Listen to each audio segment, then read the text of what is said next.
que estamos usando el 6.59, esa esbeltez. Al igual, a elementos rigidizados que en la tabla es H entre TW.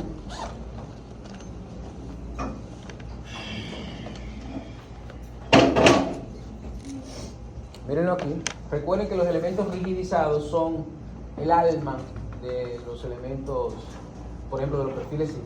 H entre TW no hay que calcularlo si estamos trabajando con un perfil que está en la tabla, en el manual, porque ya está ese valor también aquí, justo al lado. H entre TW. Y para ese caso, en la viga en la que estamos usando de ejemplo para todo el curso hasta ahora, vale 27.5. O sea que esos dos valores lo extraemos de aquí de la tabla. Lo que sí habría que calcular son las ecuaciones para lambda P, que es para lambda P, que es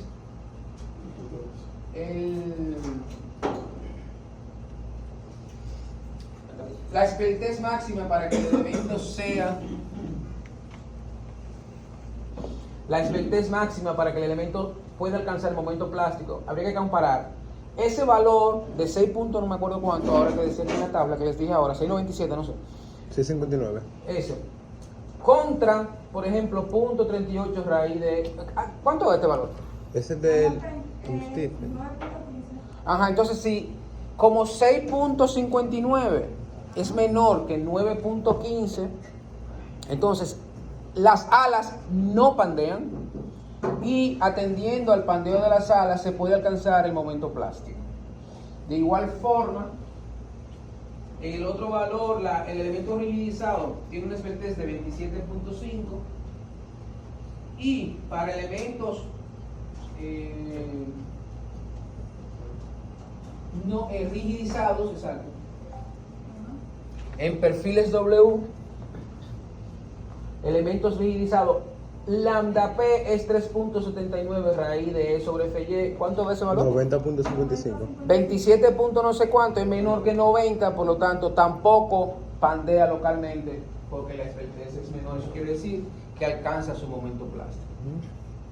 En caso de que cualquiera de los dos valores, H entre TW, fuera mayor que lambda P o que B sobre T fuera mayor que el otro lambda P en la otra tabla, entonces no alcanzaría el momento plástico porque pandea localmente antes de alcanzar el momento plástico y habría que revisar primero si inclusive es mayor que lambda R en ambos casos o en uno de los casos, pero definitivamente habría que entonces determinar cuánto es la capacidad de flexión sabiendo que el pandeo local impide que se alcance el momento plástico.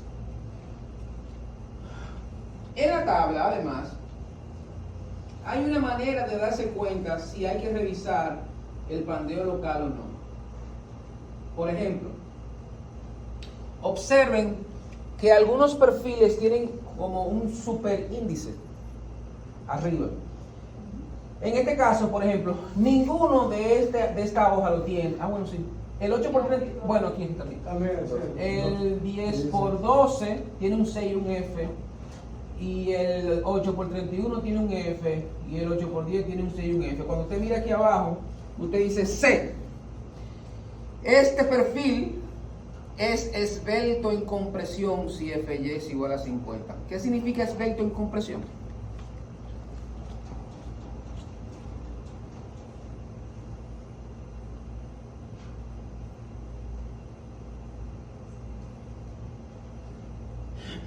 Que ese perfil excede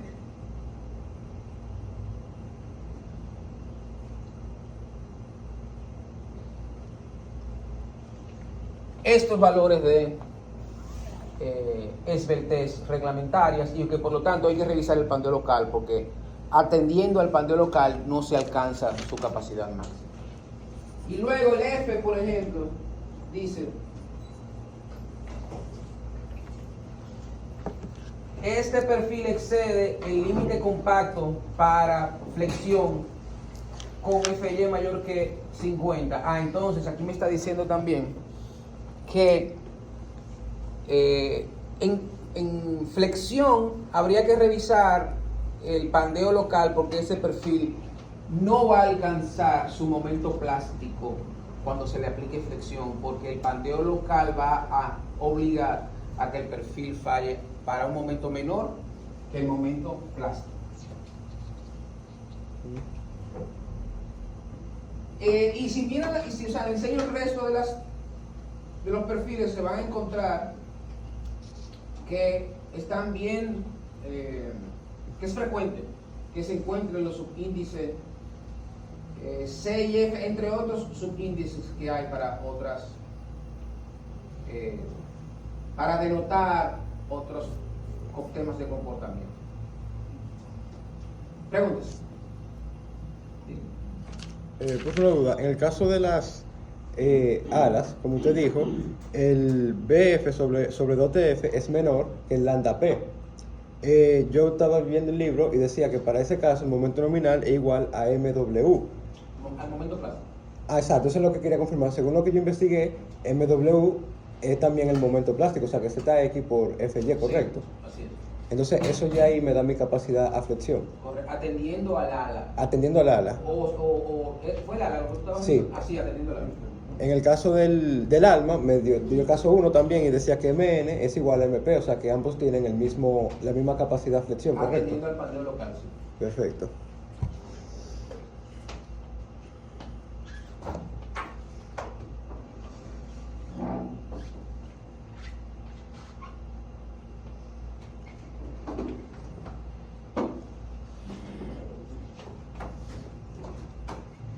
Ok. Entonces, déjenme hacer un ejemplo de corte para que utilicemos las ecuaciones que vimos en la pasada clase del tema.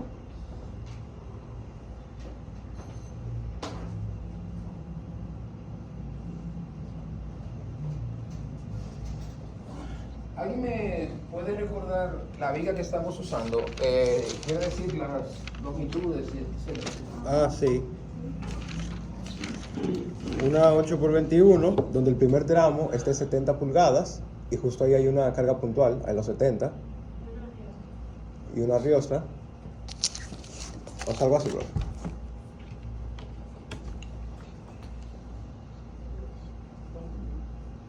El primer y tercer tramo 70 y el del medio 40. Ah, ok.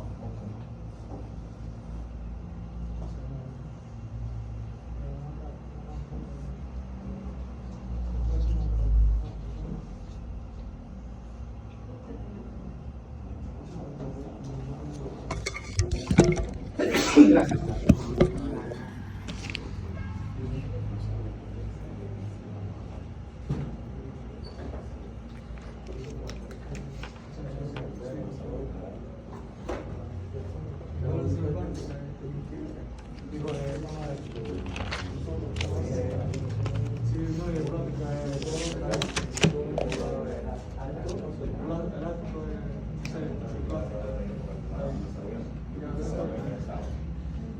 Profe, una pregunta. Yo estaba viendo en el libro, en el caso 3, cuando la viga es slender, creo que ¿qué se llama? Vi que el libro tenía varios criterios, o sea, varios casos. ¿Usted puede hablar un poco de eso más adelante? Porque me confundí al momento de saber identificar qué caso usar cuando es slender. No, es un solo caso. ¿Por qué tú dices varios casos? O sea, Hay dos casos. exacto, pero tiene Uno varias. cuando es menor que lambda R y otro cuando es mayor que lambda R. Porque, sí, pero me refiero cuando es slender nos dan varios criterios, que si ZX es menor que ZT, y hay algo así. Entonces me confundí un poco ahí. ¿Estaba viendo el libro o el código? Bueno, este mismo es el código. Es el código. Ah, por el código.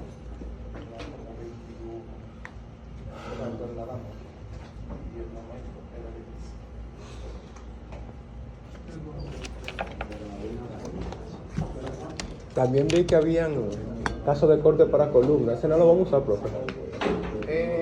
Yo doy corte en flexión, pero el corte en columna es la misma capacidad. O sea, sí, pero me refiero, vi que tenía diferentes criterios. Solo vamos a trabajar con vigas en este curso. y cortante. Sí. ¿Cómo Déjame ver. O sea, yo también estaba viendo otros videos y me parecía que se podía hacer tanto para viga como para columnas. Sí, pero que no se hace diferente. La capacidad de corte de una columna es la misma. Igual. Sí. Ok, ya. Gracias. Entonces, a ver, si nosotros tenemos una viga de acero, para saber que la viga, déjame poner aquí un listado de cosas.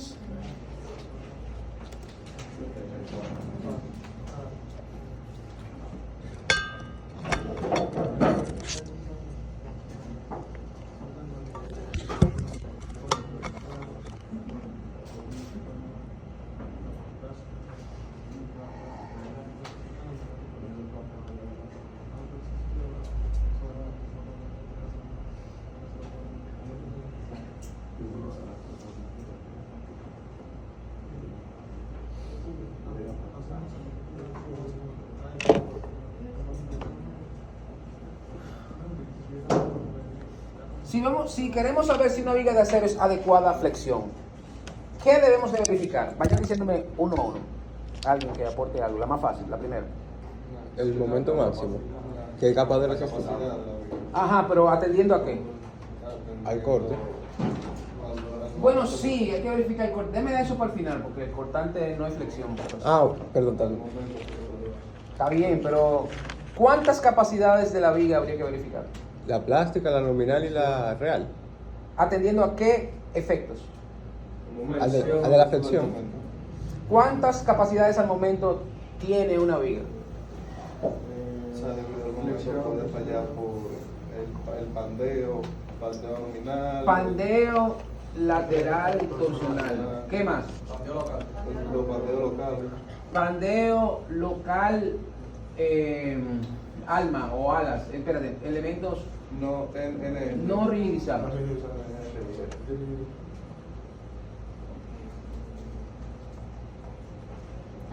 C. Pandeo local de elementos rigidizados. ¿Qué más?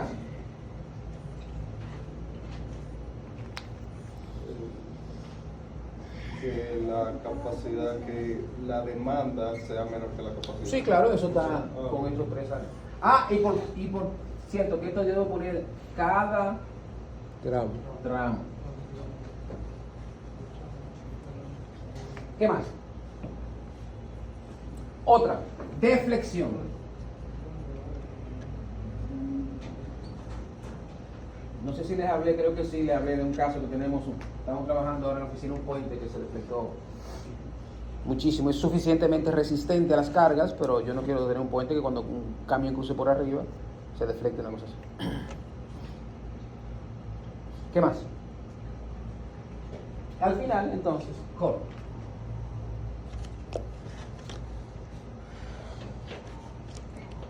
No es flexión, pero no hay flexión sin cortar. Frecuentemente los problemas que ocurren en la vida real es porque se ha pasado verificar una de esas. Porque hay que verificar las dos. Y en concreto, por ejemplo, hay que verificar el pandeo lateral torsional. No se acostumbra, porque no es algo que suceda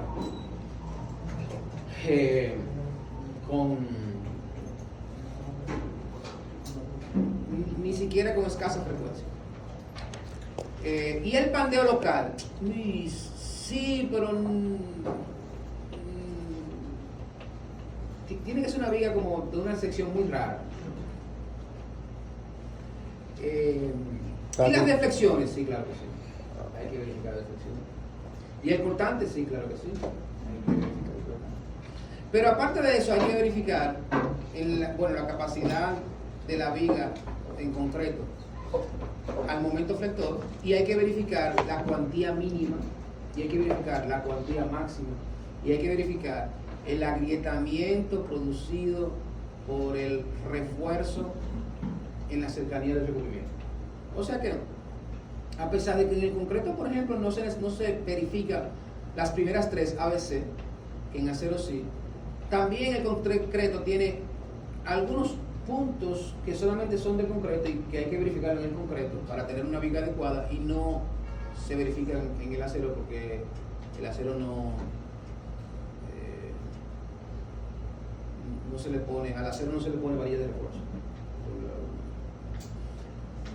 Ok, entonces para que ustedes tengan como una visión general de cuando hablamos de flexión en una viga, sepamos que esos 5 puntos están allá, de una viga de acero, que esos 5 puntos están allá, son indispensables verificarlos.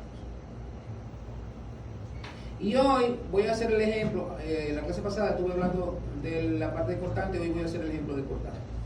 El hecho de que una viga sea suficientemente resistente a la flexión atendiendo al pandeo lateral torsional no significa que sea suficientemente resistente al resto de las 4. De hecho, ninguna está atada a la otra. Tienen que revisarse las 5 porque cualquiera de las 5 pudiera fallar independientemente de que las otras no fallen. El cortante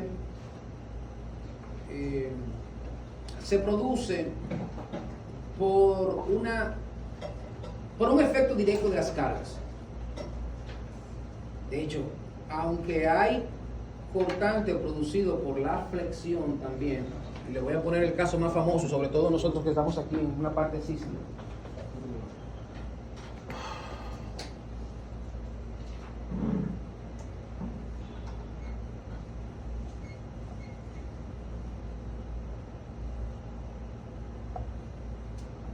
A ver, ¿cuál es el diagrama de cortante de esa viga? ¿No tiene carga?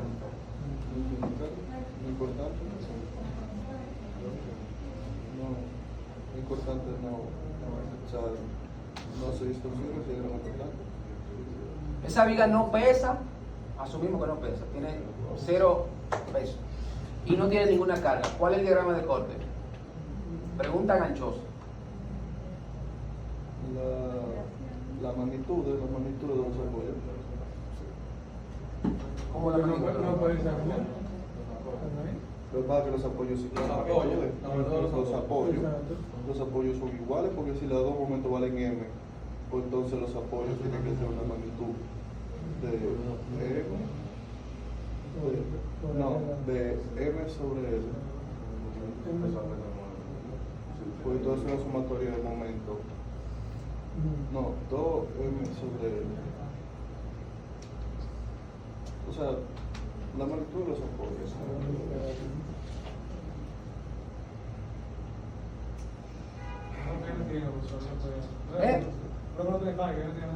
No, carga no tiene, lo que quiero saber es si tiene corte.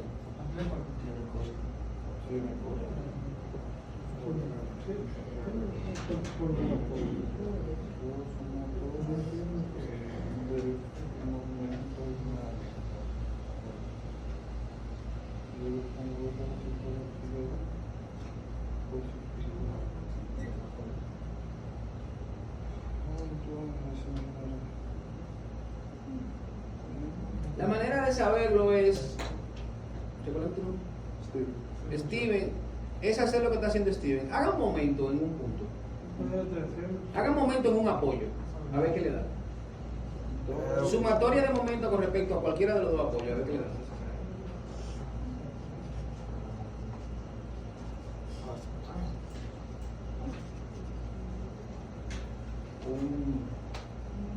Se va a quedar como la magnitud de la puntual, que en A va a ser negativo, va a bajar abajo así, y lo puedo subir.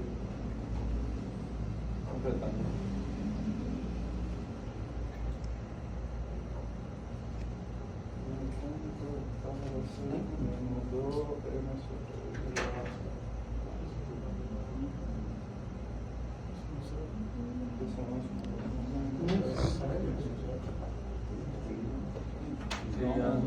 Un momento en ganado que te da 2 veces el momento igual sobre L. a PL. Porque se refiere una reacción. Si refiere una reacción, adquiere la reacción opuesta.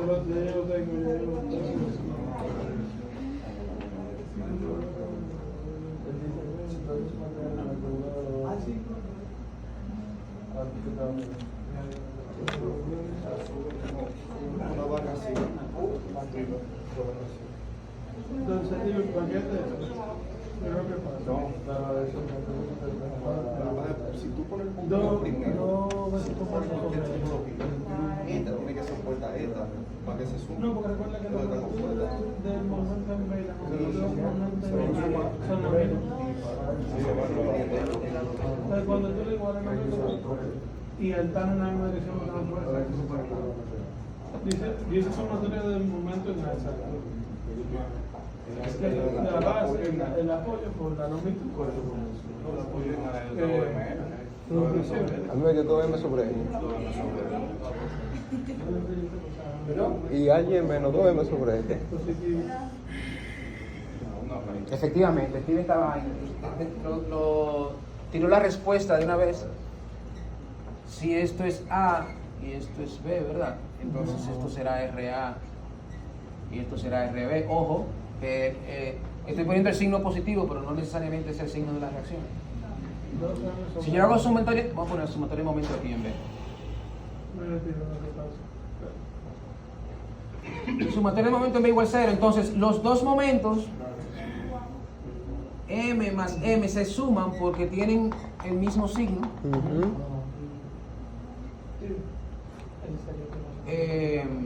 Y el otro sería menos RA por L tiene que ser igual a 0. De ahí que si yo despejo RA me da 2M sobre L. Negativo. No, pero RA es positivo. RA es exacto. Si yo estamos haciendo como el momento. La reacción va en sentido contrario. Exacto.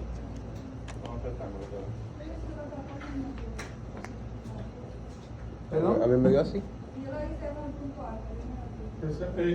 Claro, porque RB es negativo. RA negativo. Entonces el diagrama de corte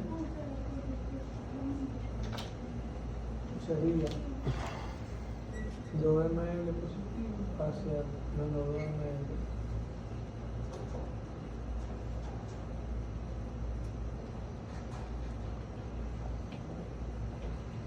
esto sería RA hacia arriba y esto sería RB hacia abajo.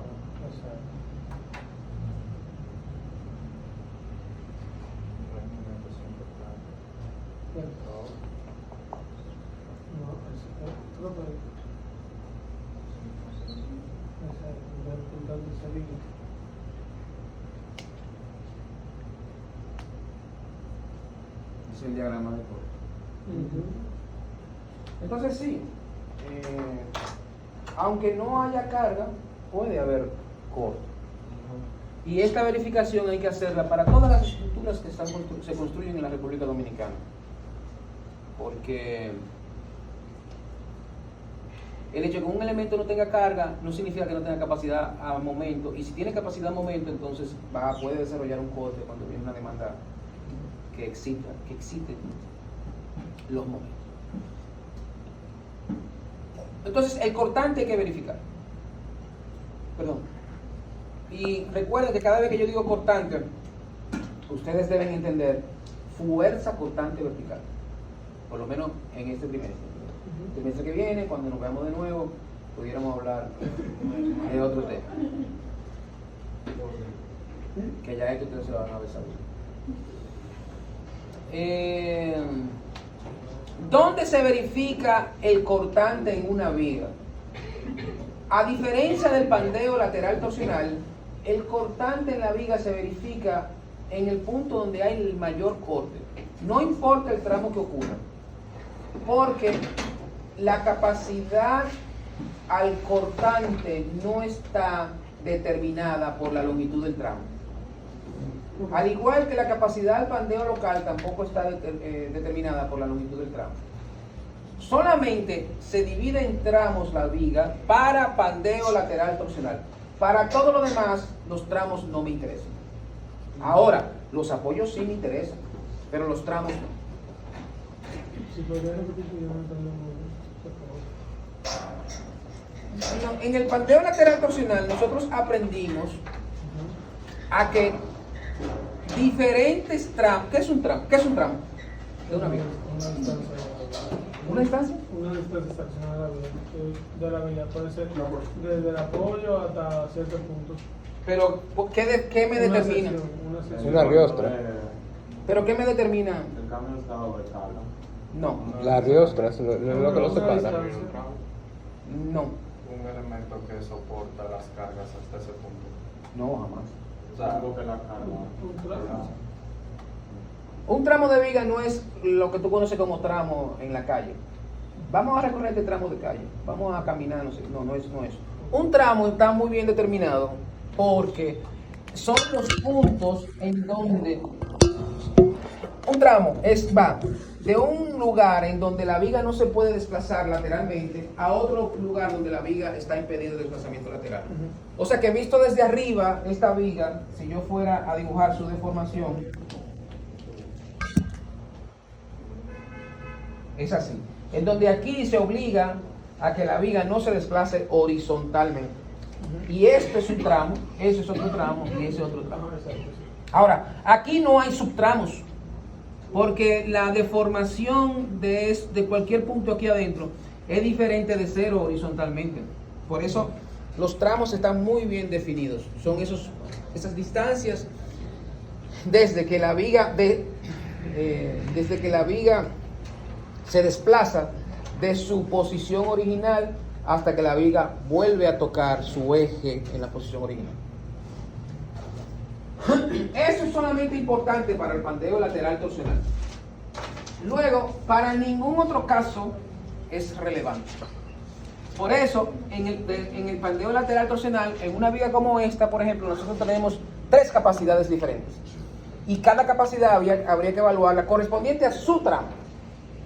Sin embargo, ni el pandeo local, ninguno de estos dos, ni la deflexión, ni el corte, están atados a los tramos. Más bien se verifica para toda la vida.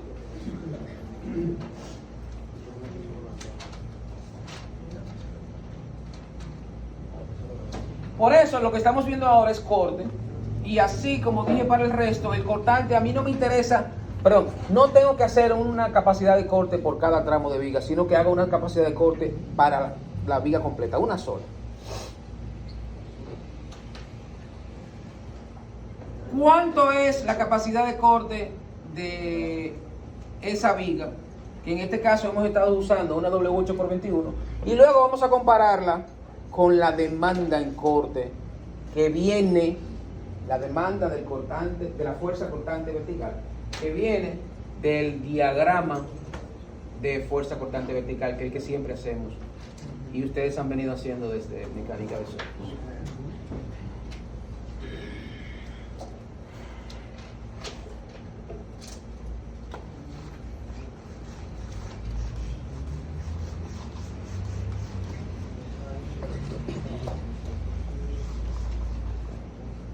Al igual que en flexión, nosotros tenemos que verificar phi-Bn, sabiendo que phi-Bn debe ser mayor o igual que un cortante que viene del diagrama de cortante vertical mayorado, que se llama B sub Q.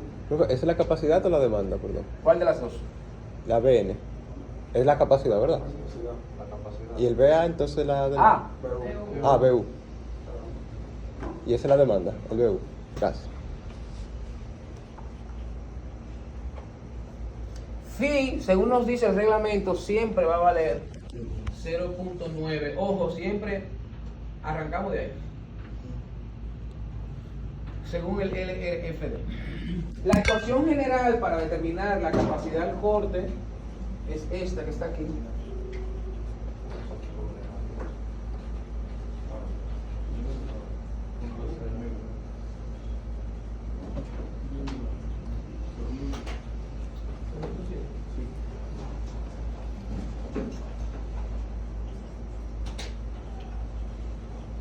Escúcheme, que abrí el código mío, el del 2016. Por eso me quedé como hombre.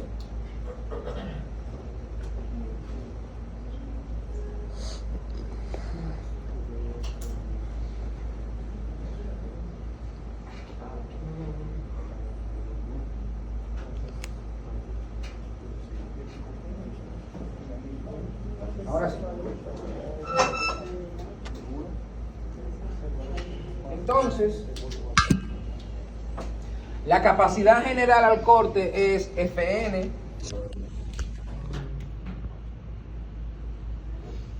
por AW. AW lo podemos determinar de una vez si conocemos las dimensiones del perfil y la conocemos. AW es este.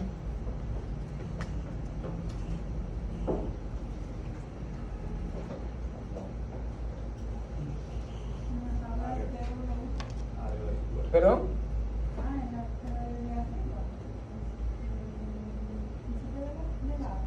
Así es.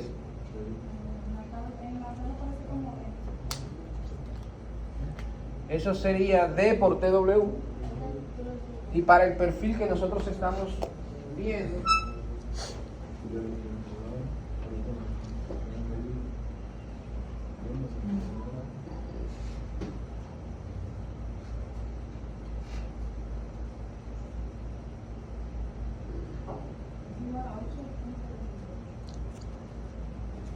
sería 8.28 y TW que vale 0.25 un cuarto.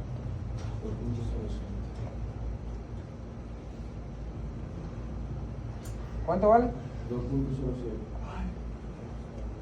07. 7. 2.07. Pulgadas cuadradas.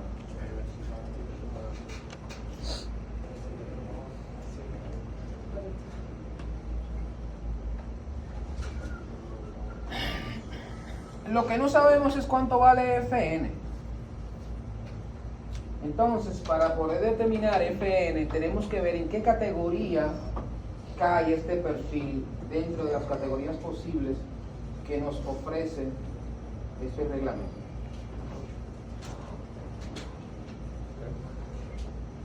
Entonces, A.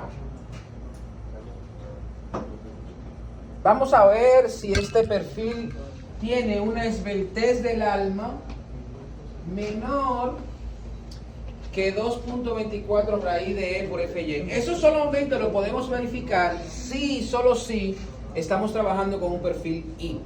Si estuviéramos trabajando con un tubo, con un channel, con un angular, no podemos verificar esta parte A. Tendríamos que irnos a la B. ¿Cómo fue? Repita.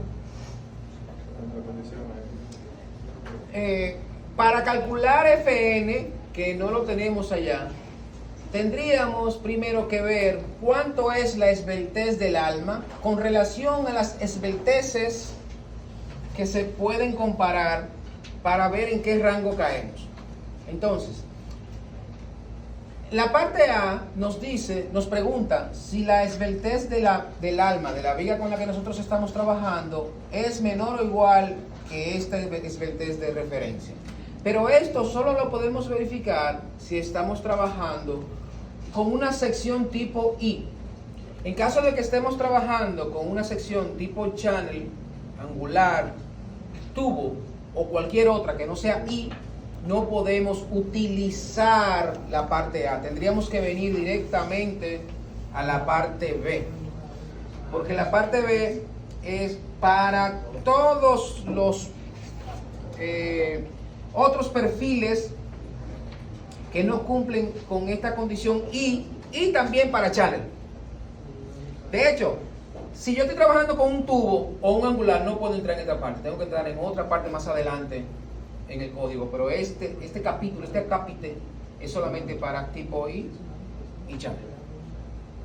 O sea, con tubo no va a funcionar el B, tampoco. Tampoco, tenemos que irnos más adelante. Este es el G2, creo. tenemos que irnos al G3, G4, G5. Y para ángulos tampoco funciona el B, profe. No, solamente para otros tipos que no cuentan con la condición de arriba y para echar. Ok. O sea, que no sea menor. Esos 20 no sean menor a 2,5. Gracias. Mira,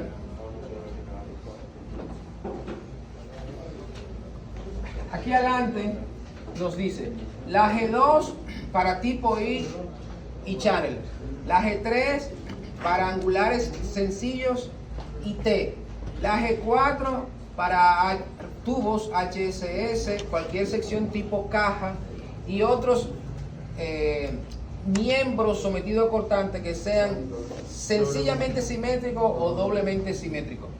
La G5 para tubos redondos HSS, etc. Y eso es, sí, aumenta.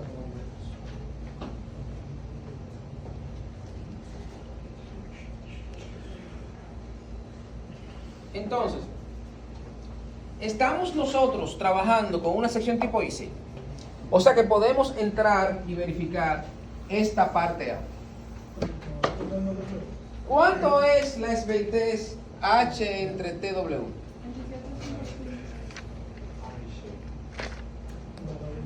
¿Cuánto era, profesor?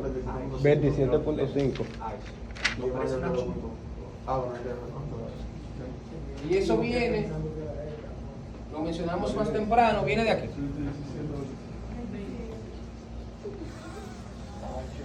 27.5.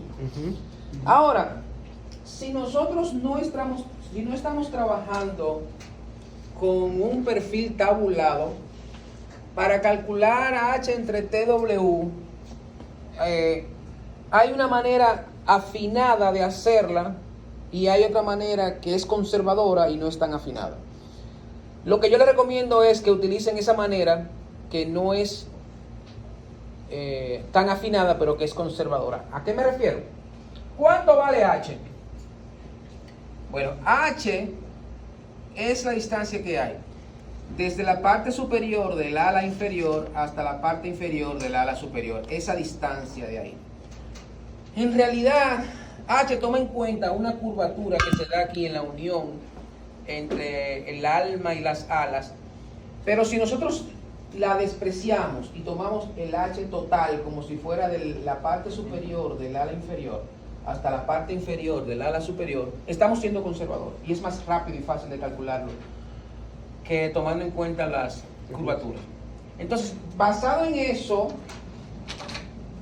para uno calcular H, uno pudiera hacerlo como la altura total, que es 8.28, menos 2 veces el espesor del ala, que es DF, que sería 0.4.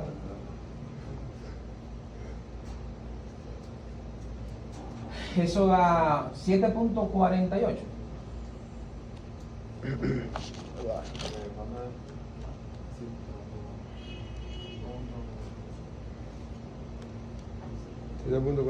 Sí.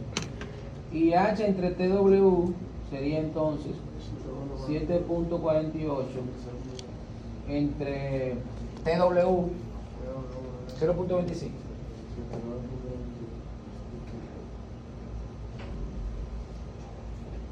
4.28 está 30 y más o menos. 29.91.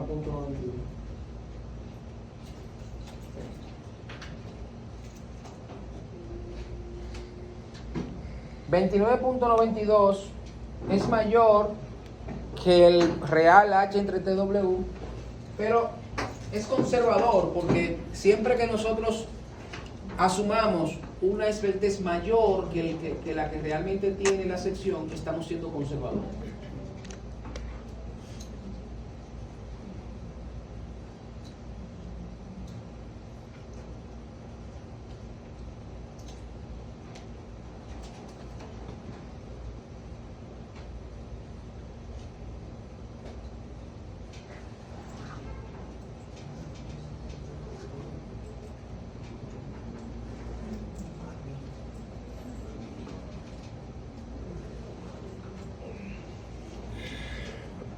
Ok, entonces, ¿contra qué tenemos que comparar esa esbeltez contra la esbeltez reglamentaria, que sería 2.24,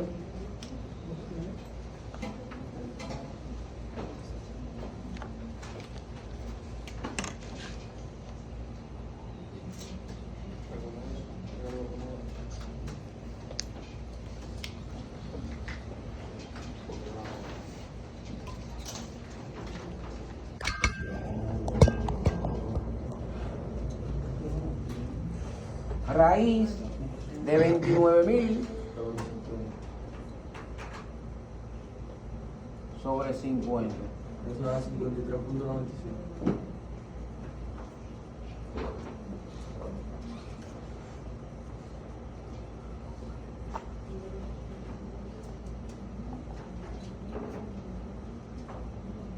Entonces, 27.5 es menor que 53.55. Sí. Pues entonces Fn vale a 0.6 Fy y Phi, en vez de ser 0.9, vale 1.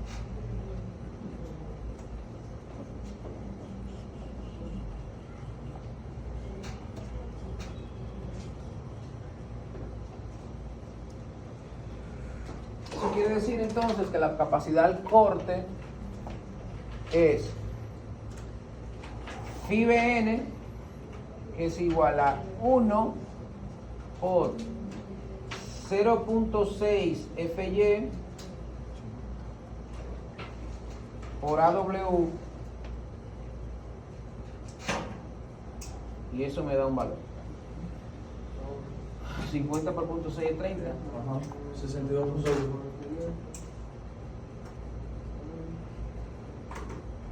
Kips. Nótese que yo siempre acompaño de las unidades. 62.1 es la capacidad al corte. ¿Y cuánto es la demanda en corte? Bueno, P es la demanda en corte, porque ¿cuánto es el valor máximo del cortante en el diagrama de corte? P. Si yo tuviera un valor de P, yo lo comparo contra el cortante máximo. La otra cosa que yo puedo decir es, bueno, pero déjame ver entonces, como no tengo un valor de P, déjame ver cuánto es la carga máxima que yo puedo colocar P atendiendo al corte. Lo hicimos atendiendo a la flexión, pero vamos a ver atendiendo al corte. Bueno, igualo esto a P, porque B sub U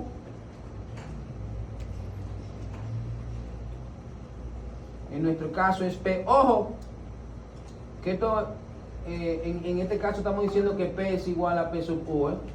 Estamos diciendo que ya esa carga P está mayorada. Ojo, pues. ¿Cómo fue, profe? Perdón. O sea, Estamos diciendo que P es igual a un P muerto por 1.2 más un P vivo por 1.6. estamos asumiendo eso ya. Sí, Ok. que estos tienen un subíndice U por lo general, pero... Y es lo mismo en flexión. Estamos asumiendo, cuando calculamos la P en flexión, esto también aplica. O sea que lo que estoy diciendo es, entonces,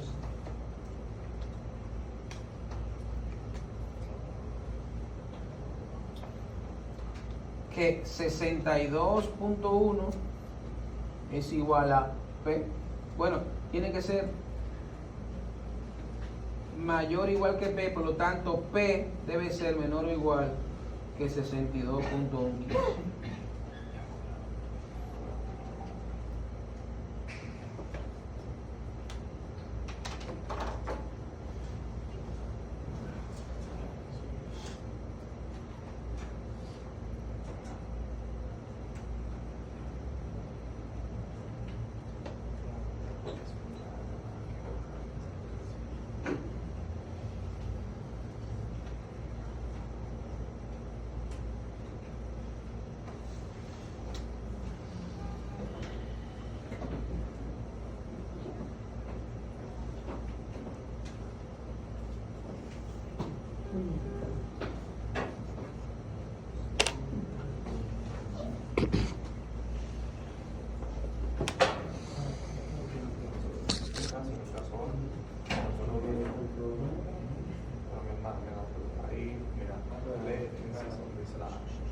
Entonces, entonces, aquí abajo tenemos el caso B.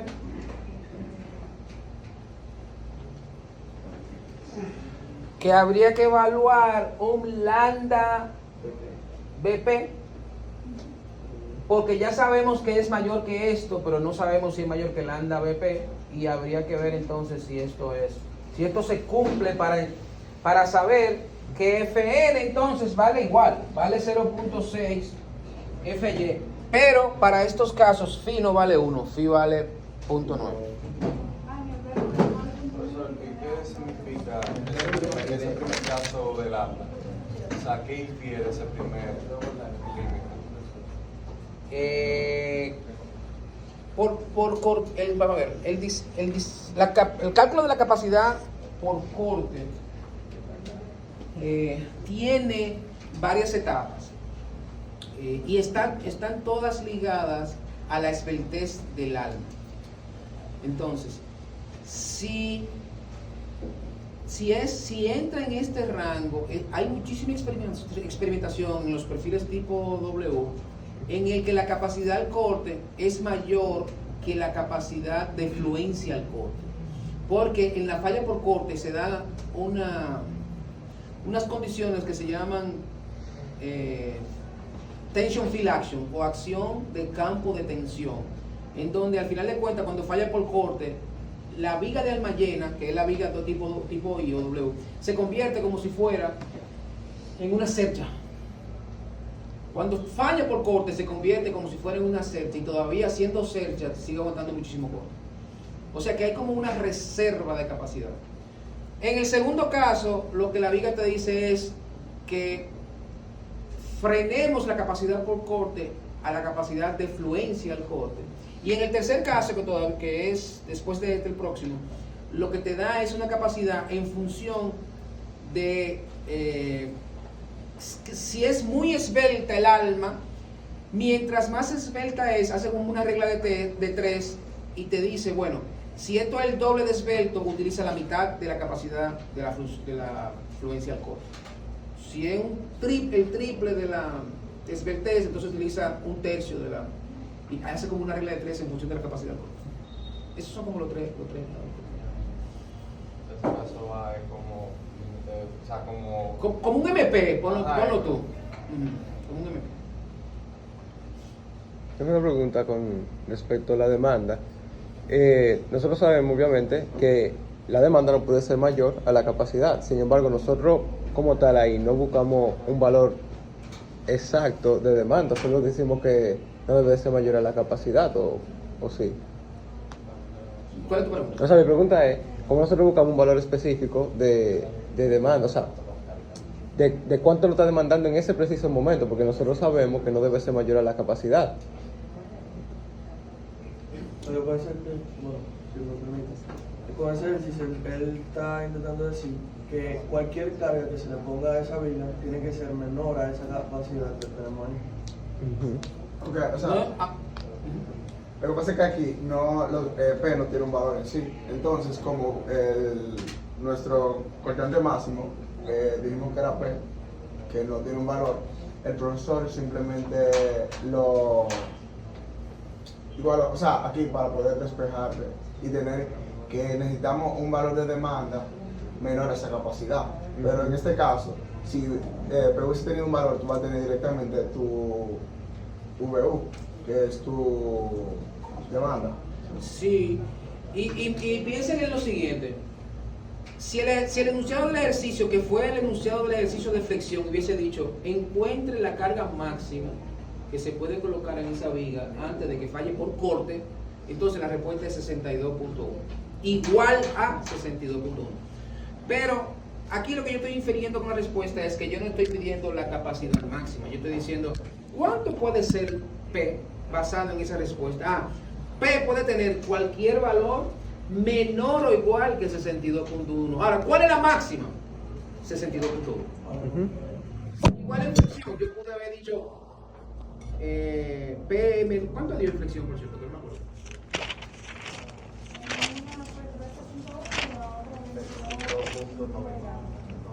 La más alta fue la del 22. ¿Y cuál fue que dio 13? Y la del tramo 70. ¿El Es qué? que no puede dar. ¿Qué pregunta preguntó, bro? Tiene que dar la misma carga. Ah, sí, ya entendí. La 750 fue que dio el momento nominal de los tres. Claro. Me dio 13.1. Pero ¿cómo? Si el momento máximo es el mismo. El momento máximo es el mismo. Es la misma carga. No, porque el CB limitaba al MP como quiera.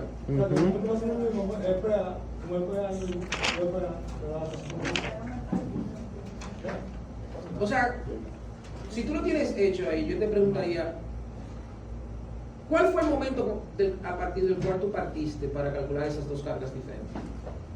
El momento plástico. Correcto. Es el mismo momento para los dos tramos, porque al final de cuentas, lo que calculamos es que aunque las longitudes son diferentes, en todos los tramos, en los tres tramos, la capacidad de la viga, por coincidencia, entre comillas, dio la misma en el momento plástico. Ahora, ¿cómo derivamos una carga para cada tramo? Igualamos la capacidad de cada tramo al momento máximo que existe en ese tramo. Pero el momento máximo que existe en los tres tramos, por demanda, es el mismo, porque el máximo aquí es ese, de este tramo. El máximo de este tramo es ese, y el máximo de este tramo es ese. Son los mismos momentos máximos de demanda para los tres tramos, por lo tanto la carga tiene que ser la misma. El FIMN dio... Básicamente, por lo menos, como yo me acuerdo calculado, fue yo conseguí un despeje de M igual a PA, y como la longitud es menor, que es 40, y yo despejé ese en el momento máximo. Pero, ¿qué tiene que ver la longitud con esto? O- A es A siempre. Ujú. A siempre vale 70. No, pero en el caso del medio es 40. No, no. No, pero ¿cuál es el momento máximo de la vida completa? ¿Cuál es? El momento máximo de esa viga es P por A. Y A nunca cambia de valor porque A no está, o sea, el momento máximo no está atado a la distancia del centro. El momento máximo está atado a la distancia que hay desde el apoyo a la carga puntual. Por definición, ese momento es el momento máximo para toda la viga. Tú no estás haciendo un diagrama de momento por tramos. Tú tienes un diagrama de momento para toda la viga.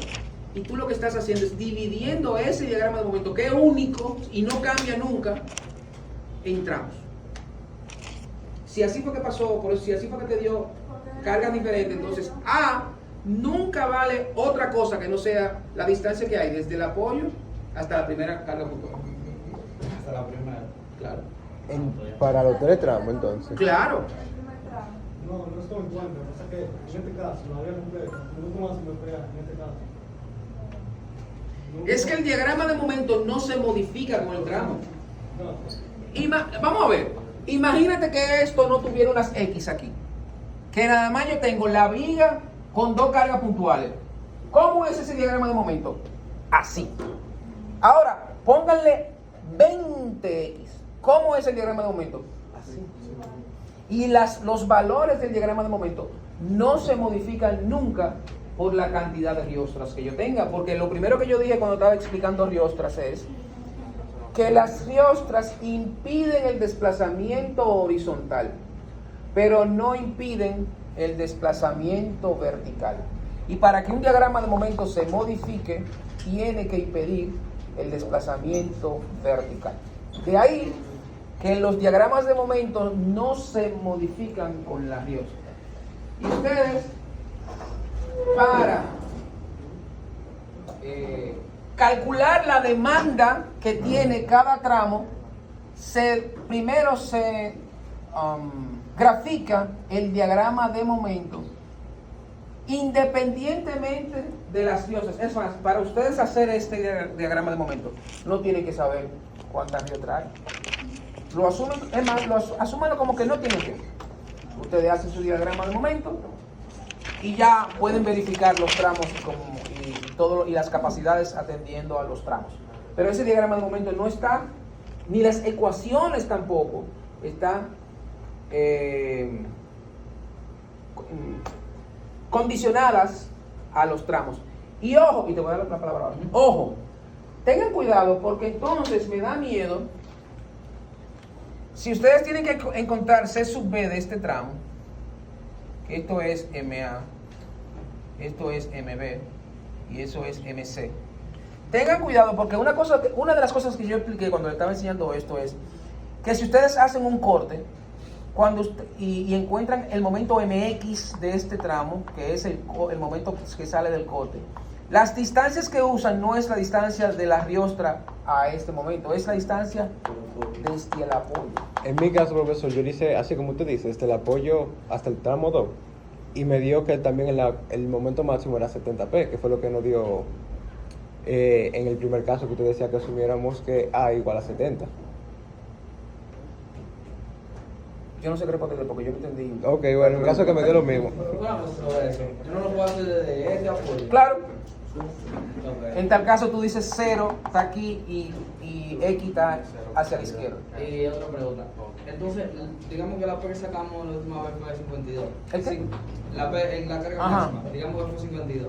52 es la P que está del apoyo a la distancia o las dos P. No. P por A es cada valor de P que tiene el mismo valor y que por eso da ese diagrama de momento. P no es... Uy, coño, ¿por qué se confunde? P... Fíjate que ese momento P por A sale del área de ese rectángulo que está ahí. P por A. Y eso es lo que demanda mi momento. Ahora, ¿esa carga de dónde viene? De aquí. Porque si yo sumo P más P me da 2P. Eso quiere decir que esa P no es la 2P. Cada P es una P de esa que está ahí.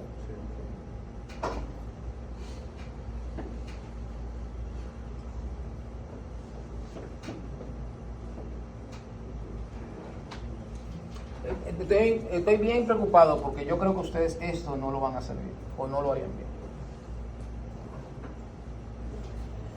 Sí, ustedes miren, hay muchos libros. Este mismo manual. Si nosotros vamos a la parte de flexión,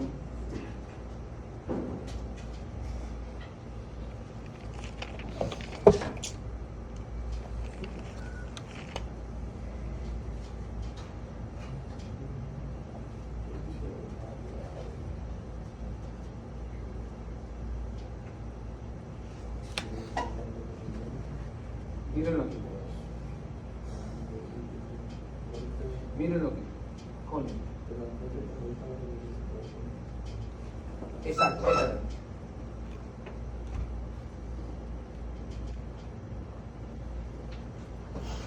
Esta es justo la viga con la que estamos trabajando. Está simplemente apoyada y tiene una carga P a una distancia A.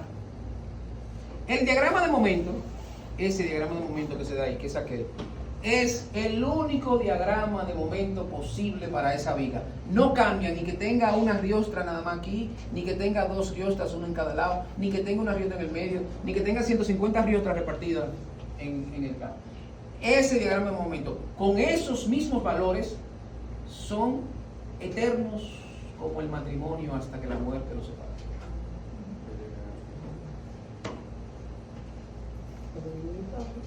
Y lo mismo puedo decir con el diagrama de corte. El diagrama de corte es ese mismo. Siempre uno es indivisible. Entonces, ¿por qué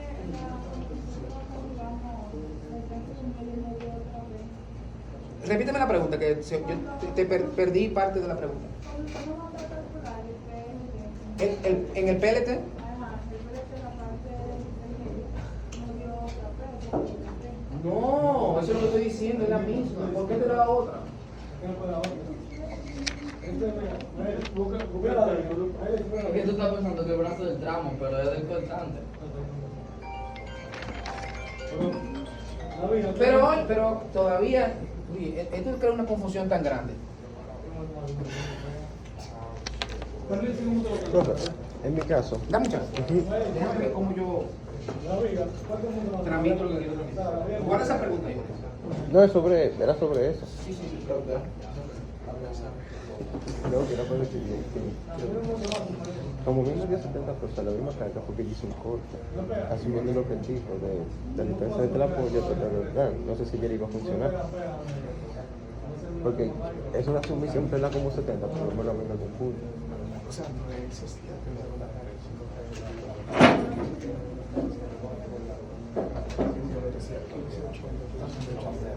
Exacto, eso es lo que me confunde, como que en este caso... Si tú igualas 918, ¿era el momento plástico? Sí, Si tú igualas 918 a P por A, para el tramo 1, te da un valor. ¿Cuánto te da? Me daba la 13.1. ajá, Vamos a ver. Eso significa 918 entre 70, 13.1. 13.1. Bien. Ahora vamos con el tramo 2. 918 entre A. ¿Cuánto vale A? No, eso es lo que quiero La decir. distancia del apoyo a la primera carga, a la primera fuerza.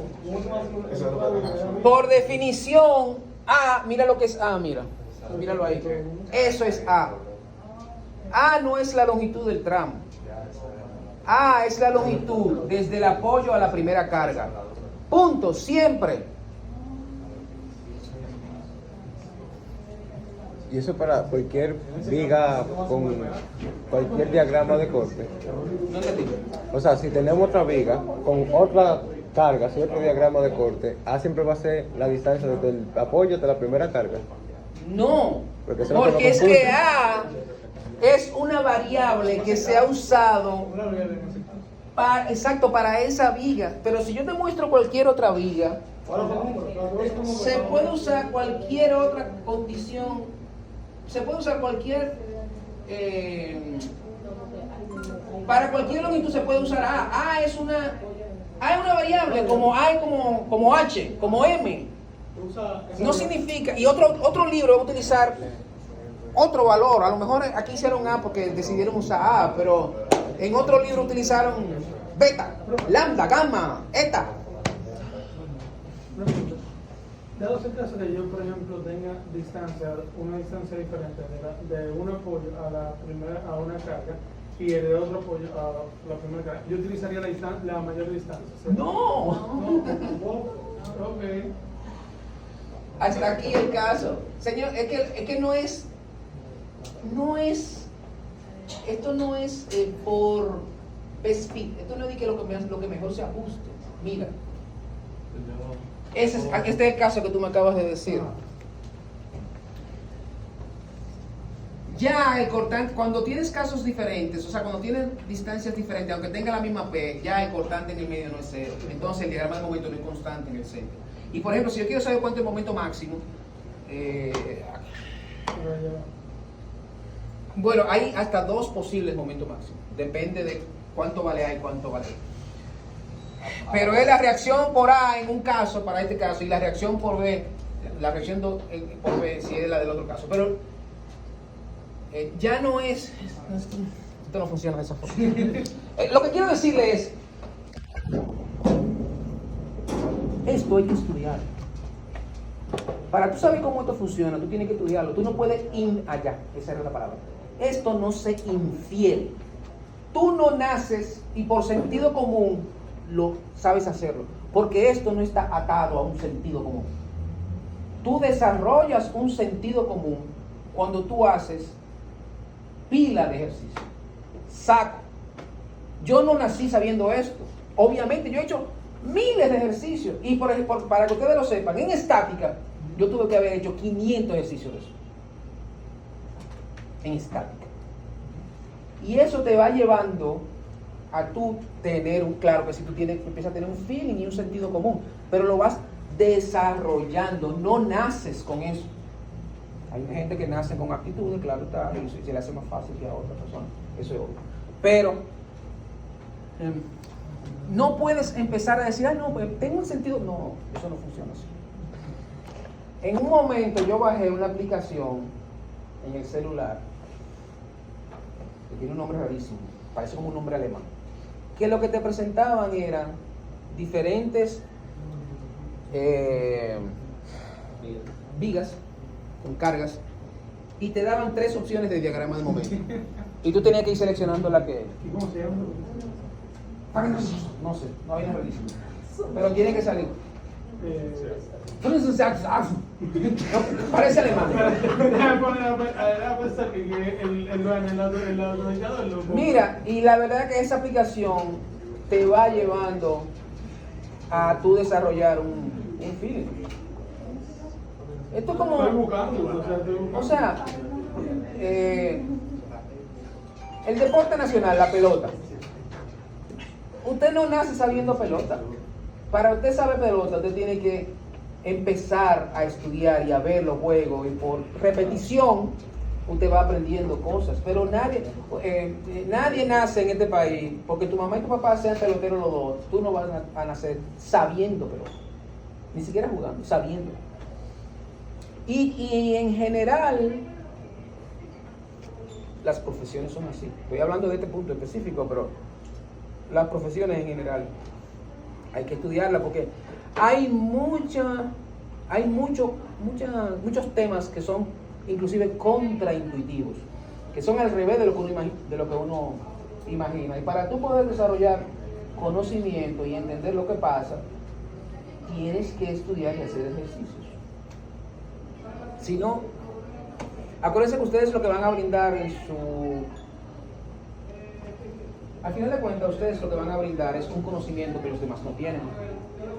La razón por la que ustedes están haciendo una carrera es precisamente por eso, porque ustedes van a brindar un conocimiento que los demás no tienen. Y cuando digo los demás, lo van a tener los similares a ustedes, pero el resto no lo tienen. Ese es su valor. Pero para eso tienen que practicar, Claro, el sentido común.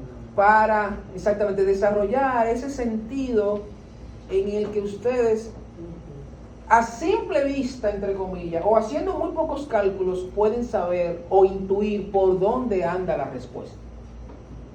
Y créanme que eso se logra. Y esa es la razón por la que desde siglos atrás arquitectos y hoy ingenieros hacían estructuras imponentes, porque con la experiencia iban desarrollando ese sentido común y lograban hacer esos grandes proyectos y funcionaban. Algunos de ellos están todavía funcionando,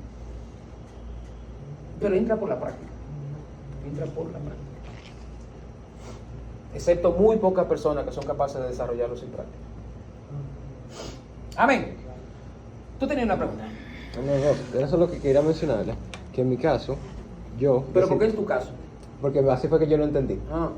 En mi caso, profesor, para poder calcular ese momento, el momento máximo en el tramo 2, yo decidí hacer un corte, haciendo lo que usted dijo, la distancia desde el apoyo hasta el tramo 2.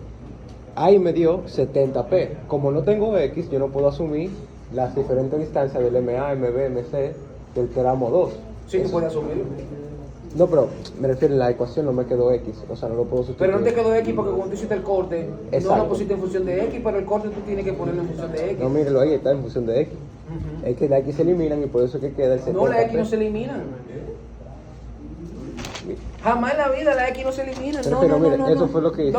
Después de clase, para no invertir Gracias. tiempo de clase en una cosa específica tuya. Pero cuando tú cortas ahí y tú lo dejas en función de X, esa X no se elimina cuando tú le das valor a esa X. Ahí sí se elimina. Pero ¿qué valor tú le vas a dar a esa X? El valor de MA, MB, MC, y ahí te salen los 3 momentos que en este caso van a ser iguales. De hecho, mira la ecuación de MX aquí. Mira la IMX. No, M1. Será Eso es diferente. Está bien, pero déjame buscarte.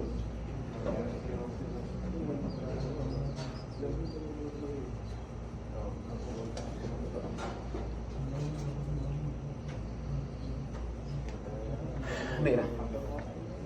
MX es P por X cuando la distancia X es menor que A. También es P por X cuando la distancia X es mayor que este. Pero cuando está en el medio, tú también puedes determinar en función de X cuánto es el valor del momento. Que en este caso va a ser constante, va a ser siempre igual a P por A. Siempre.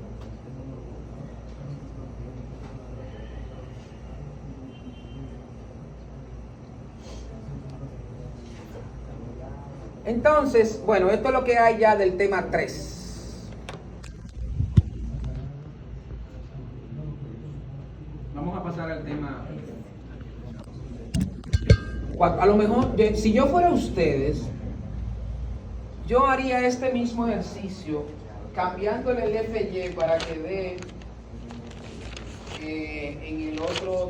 Ah, por cierto, era obvio que a nosotros nos iba a dar que cumplía con el caso A, porque las únicas vigas que no cumplen con el caso A son estas que están aquí. Si FY es 50 y nuestro FY es 50 y la viga de nosotros 8 por 21 no está en este listado, por lo tanto era obvio que cumplía con esto. Pero si yo les digo, vamos a utilizar, o mejor dicho, ustedes utilicen un FY igual a 25. Déjame ver para que caiga aquí abajo.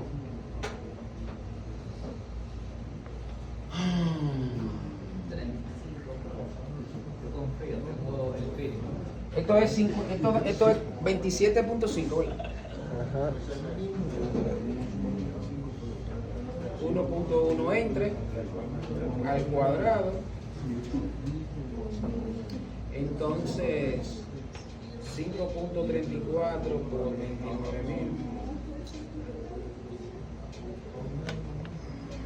Si ustedes utilizan, es un ejercicio académico, utilicen un FY igual a 250 KS.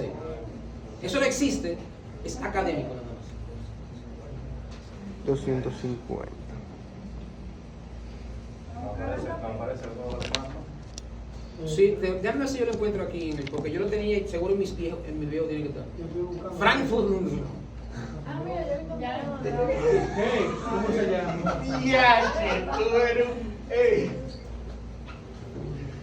Ese mismo. Pásalo, ¿Qué es un Meister? Mira lo que hace. Es un juego. Es un huevo. Te pones una múltiple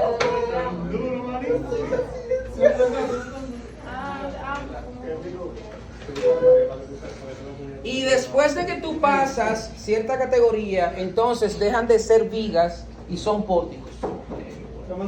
Y te enseñan diagramas probables para pórticos.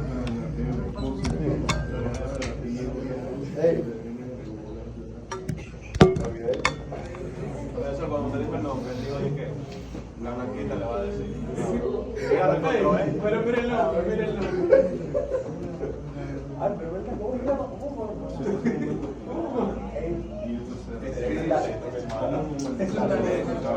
Eso se entendió como que ya no conozco.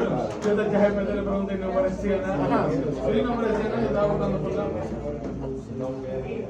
Yo te descargué una que sí me da los cálculos de tensión circular.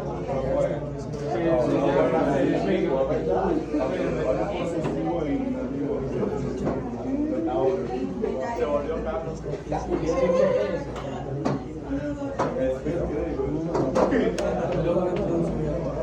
Por ejemplo, si yo estoy haciendo un cálculo, yo no tengo ahí me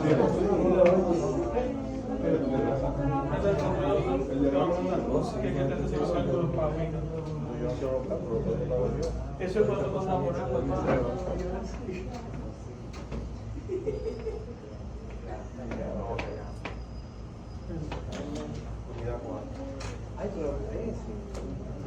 Bueno, entonces, con una semana de retraso, vamos a saltar a la unidad 4.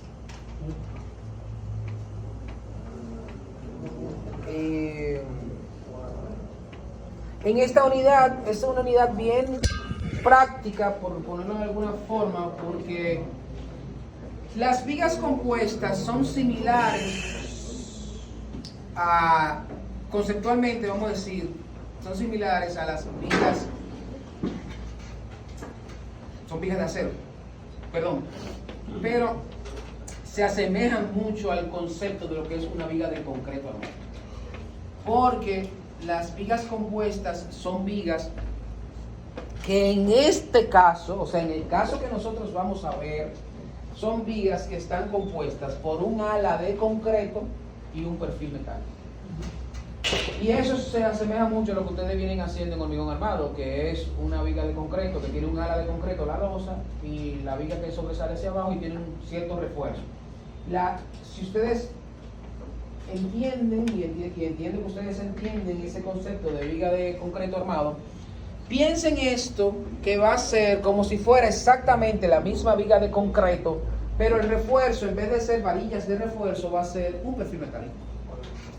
¿Y el perfil metálico es de acero? Sí. ¿Y el refuerzo de las varillas son de acero? Sí. ¿Y el refuerzo desarrolla una capacidad de atracción en concreto? Sí. Y también el perfil metálico va a desarrollar una capacidad de atracción que se la va a aportar a la viga conjuntamente con el concreto.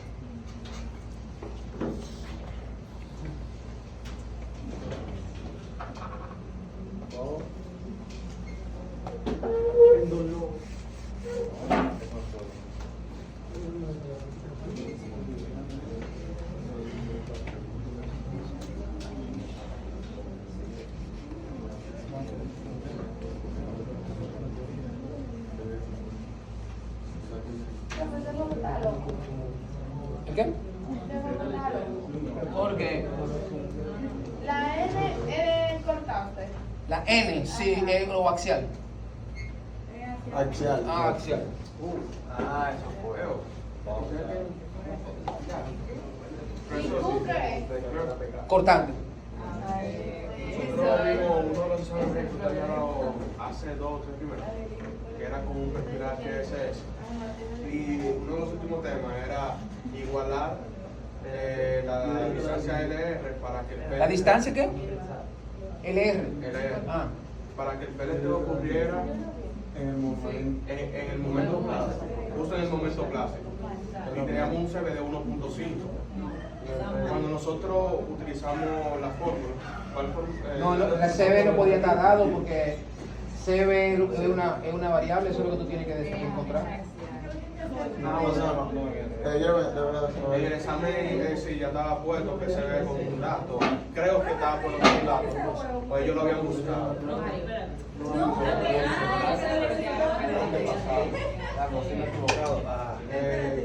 Decir que para un CB de 1.5 Para un CB de 1.5. determine la distancia LR para que ocurra el PLT justo a la magnitud de Ya, ok. phi MF. La distancia. Sí, ya entendí, ok. Llegamos a una conclusión. Ya entendí.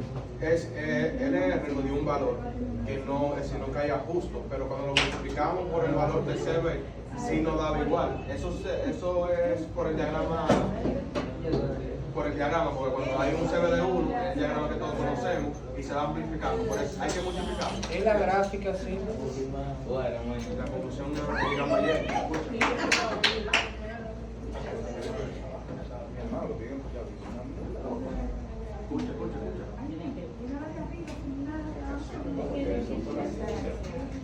Sí, pero tenemos que confirmar que la ciencia está bien. Y si la ciencia está mal, y lo ponemos en el examen mañana. Me muero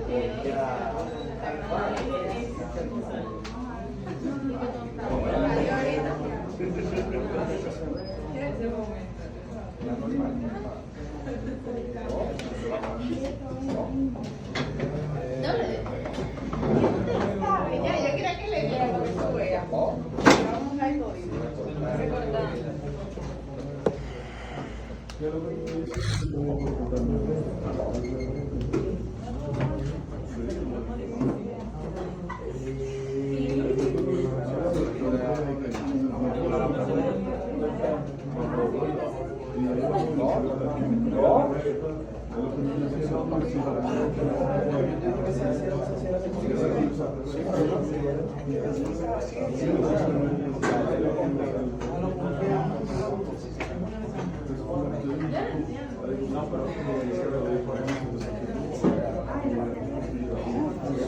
Esa fue la conclusión a la que llegamos, ¿verdad? Pero yo quiero quiero confirmarlo porque en este momento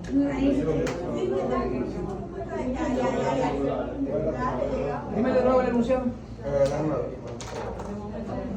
Ok, dice para un CV de 1.5 determine la distancia LR para que cubra el PDP busca la magnitud de phi del momento plástico. La distancia LR ahora se sube igual a 1.5. Oh, lo que estamos diciendo no está ahí. ¡Silencio! Entonces esta gráfica no está bien.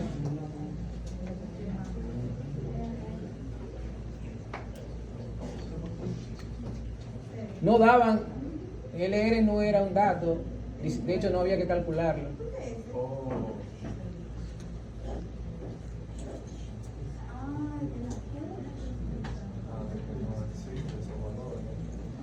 Por eso lo estoy pidiendo.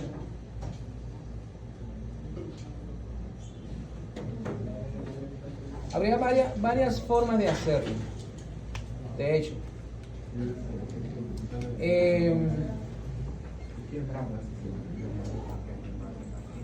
yo puedo igualar LP a LR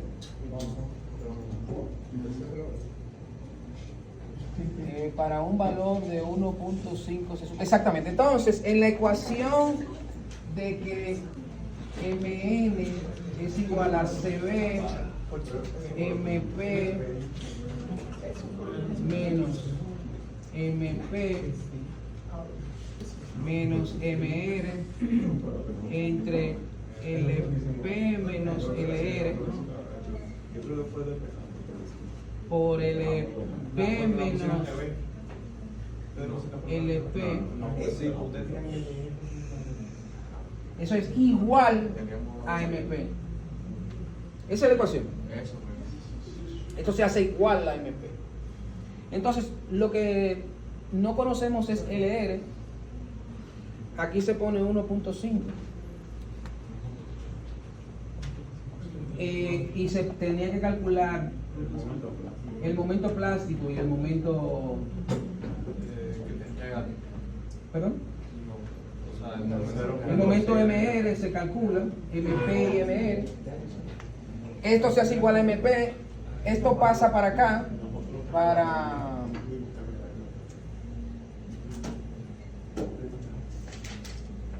O sea, hay que despejar. Hay que despejar esa... los valores bautados. Sí, nosotros Sí. lo decimos con los valores. No, y eso no... sale una ecuación un poco... O sea, no es que es difícil, sino que hay que pasar... como tiene tantos términos y esto está multiplicado por eso, sale un poco complejo el despeje.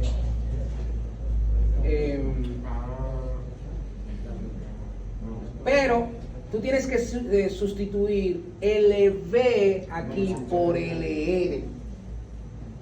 Y aquí te va a quedar 2LR y de ahí tú despejas el valor que te sale de la longitud. Porque tú lo que quieres es encontrar para ese LV que se va a convertir en LR, cuánto es el valor que tiene que tener la distancia para que tu momento resultante sea el momento plástico. Porque el momento plástico es lo que tú quieres finalmente encontrar. Pero tienes que cambiar GSLB por LR. Ajá. Hay otra forma de hacerlo. Si yo estoy pidiendo la distancia, Cambiar el LV. no hay otra forma de hacerlo, porque si se sube está metido en el medio y vale 1.5, hay que hacerlo así obligado. Pero me aprendí lo de cambiar el LV, perdón. Esta ecuación queda en función de LV. Tú lo que estás buscando es, de hecho, LV, porque tú quieres que coincida tu LV con LR para cuando se sube al 1.5 tiene que dar justo este valor. Entonces tú estás buscando cuánto vale LV. Y tú vas a sustituir aquí LV por LR y de ahí despejas tu LR. O sea, tu LV que va a ser LR y ahí te va a dar el valor sustituyendo aquí por 1.5. La otra forma de hacerla Pero no te da la longitud. Si en función de longitud, necesariamente tienes que hacerla así. ¿Por qué? ¿Qué pasó? No sustituimos el LB con LR. ¿Pero y qué LB le pusieron aquí entonces? Es que decía en el mandato que es igual a X, que era una distancia Ah, sí, de la viga. creo que sí. Déjame ver si me salió de la foto. Ah, no, pero si te están dando entonces una distancia de la viga. Ah, sí, me dan un LB. De 6.756. Imposible. No, Milímetro. Ah, La importancia de las unidades. no, pues entonces, si es así, tú pones esa LB ahí que despeja Y LR. después, pues sí, lo tengo muy bien. Ah, pues tenemos Pero adicionamos un paso, porque primero utilizamos un CBD1, no nos dio, y después nos unimos. Claro, no puede dar, porque para que esto funcione, para que eso sea así, C sub B tiene que ser diferente de uno. Si no, no da. No hay forma, exacto, no hay forma de que LR te dé LP sin que C sub B sea mayor que 1.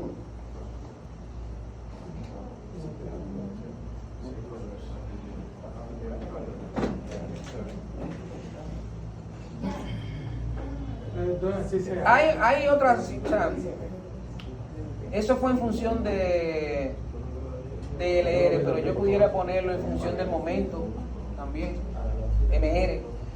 O sea, para buscar el momento. Hay ¿entiendes? muchas, sí. Al final de cuentas, lo que yo trato de evaluar es si ustedes dominan la gráfica. Y si ustedes dominan la gráfica de esa forma, y entienden lo que está pasando, pues ya es un tema más bien de saber cuáles son las variables que tengo y cuáles son las que faltan y saber cuál que usar.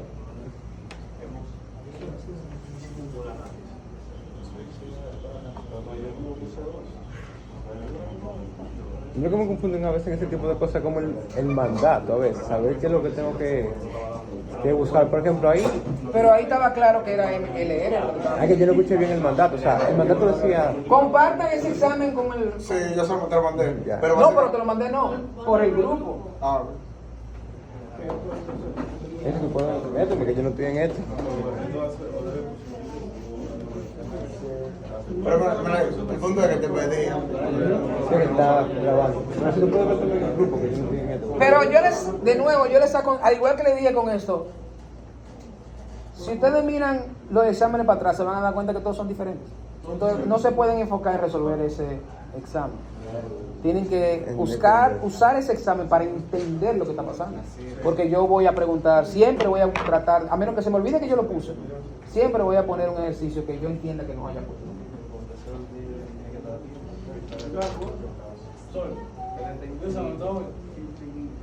Sí, sí. Entonces, vigas compuestas. Yo voy a buscar.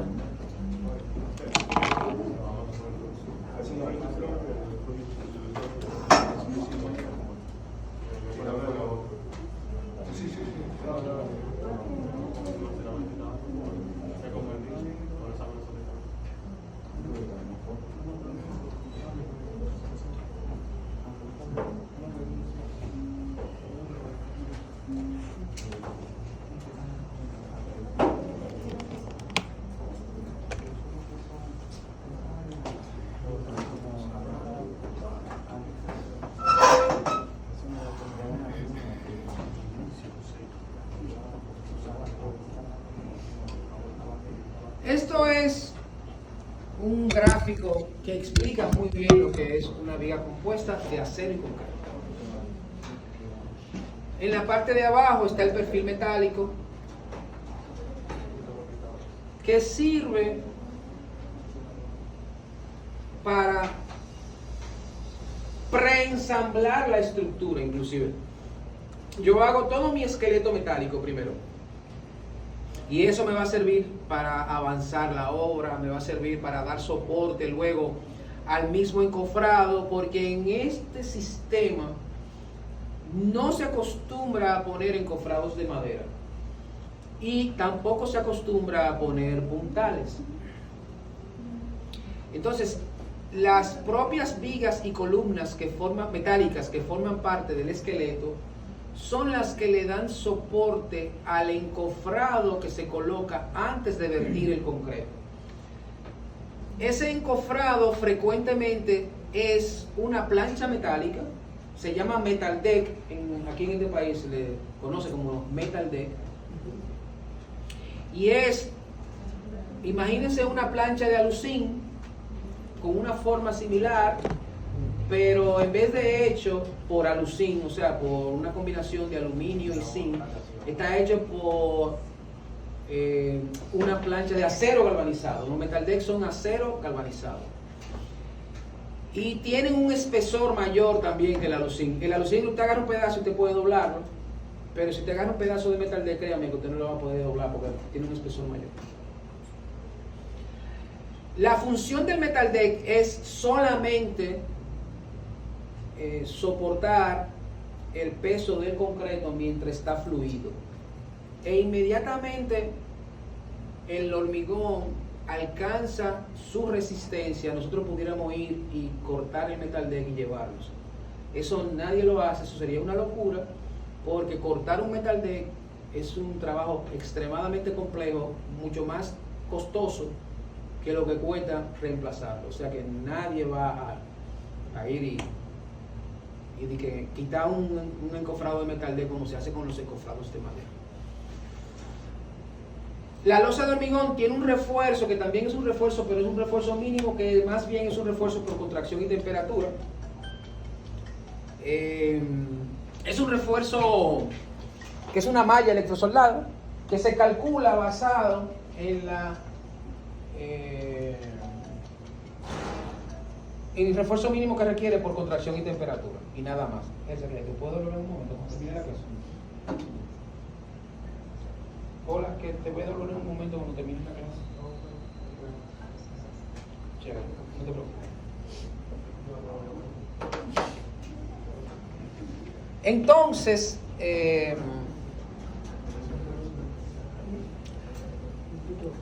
como se procura que no existan puntales, siempre se colocan las vigas metálicas suficientemente cercas para que no haya necesidad de colocar puntales, porque en la medida que las vigas metálicas se alejan, entonces el metal deck pudiera deflectarse y entonces habría que colocar puntales. Pero la idea de esto es poner las vigas metálicas suficientemente cerca para olvidarse de la necesidad de colocar puntales. Frecuentemente esa distancia oscila 1.5 metros. Cuando digo que oscila, puede ser menor o puede ser mayor. Es raro tener una distancia mayor a 2 metros entre vigas para soportar el metal deck. Yo personalmente nunca lo hago, me lo encuentro ya que es excesivo y me molesta ver que se deflecte, aunque sea ligeramente, pero que sea perceptible la deflexión del metal deck. Hay una primera etapa en la que las vigas metálicas trabajan sin ayuda de concreto.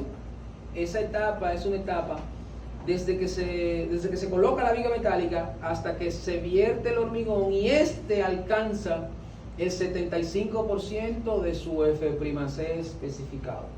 Y entonces se asume que a partir del instante en el que el hormigón alcanza el 75% del hormigón de su capacidad especificada, ahí sí entonces el concreto empieza a aportar al sistema completo y ya la viga pasa de ser una simple viga metálica a ser una viga compuesta de concreto y acero, en el que el hormigón es el encargado de resistir la compresión que se deriva de la flexión en la viga, y el perfil metálico es el encargado de resistir la tracción que se deriva de la flexión debido a la demanda o a las cargas que se imponen en la viga. Claro, yo estoy diciendo un 75%. Ustedes saben que en la naturaleza no funciona de esa forma. El hormigón paulatinamente, en la medida en la que va aumentando su capacidad de carga, o sea, en la medida en la que va fraguando, va a ir absorbiendo cada vez más esa demanda que se produce debido a la flexión a la demanda en compresión que se produce debido a la flexión que está demandando la viga. Pero en los cálculos yo no puedo justificar que el hormigón está absorbiendo ninguna carga hasta que no alcance un 75% de su F'C especificado. Luego de ahí, todas las cargas que se coloquen sobre esa viga va a ser resistida por la viga compuesta, ya el hormigón colaborando. O sea, por la viga compuesta por la losa de concreto y el perfil metálico. Y dije resistir, y debo añadir también que la rigidez de la viga, recuerden que resistencia y rigidez son dos propiedades completamente diferentes, no están atadas una a la otra. Si yo pongo una carga en el momento en que el hormigón no está vertido todavía, esa viga metálica se deflecta con cierta magnitud. Si yo pongo una carga cuando el hormigón se vierte, esa viga metálica también se deflecta sin tomar en cuenta el aporte del concreto. Pero si yo pongo una carga cuando ya el hormigón está colaborando, esa viga metálica no es la que se va a deflectar la viga compuesta y va a tener como propiedad una inercia en donde tiene un aporte que viene de la viga metálica y tiene un aporte a esa inercia también que viene de la losa de concreto. Es como el examen que ustedes hicieron, que tenía un aporte de dos elementos diferentes y había que buscar una inercia compuesta, etcétera, etcétera. Es lo mismo aquí. Aquí hay una inercia compuesta. ¿Compuesta de qué? Compuesta de un perfil metálico y compuesta de una losa de concreto que tiene un aporte importante a la viga compuesta. Entonces, la losa le aporta a la viga de acero las dos cosas. Le aporta rigidez desde el punto de vista que le aumenta la inercia, y le aporta también resistencia desde el punto de vista que le aumenta, vamos a decir que le aumenta el ZX. Tal vez no debía haber dicho eso, porque ya en estas vigas, cuando uno calcula la capacidad, ya no es ZX por FY, sino que hay otra metodología muy parecida a la metodología que ustedes usan en concreto armado, en donde hay que hacer un diagrama de deformaciones y deformar el concreto con un 3×1000, etcétera, etcétera. Eso yo lo voy a mostrar en la clase que viene, cuando yo les enseñe la mecánica estructural que hay dentro de una viga compuesta. En esta clase me voy a quedar nada más hablando de la parte práctica que me falta comentarle.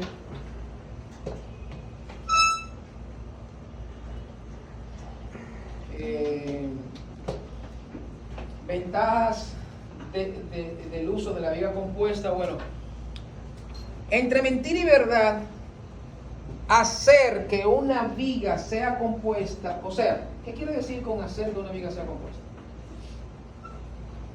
Yo pudiera perfectamente decir, no, yo tengo un edificio metálico y tiro una losa de concreto, y esa losa de concreto no me aporta peso, pero no me aporta la resistencia ni la rigidez, y calculo la viga metálica para que soporte toda la demanda.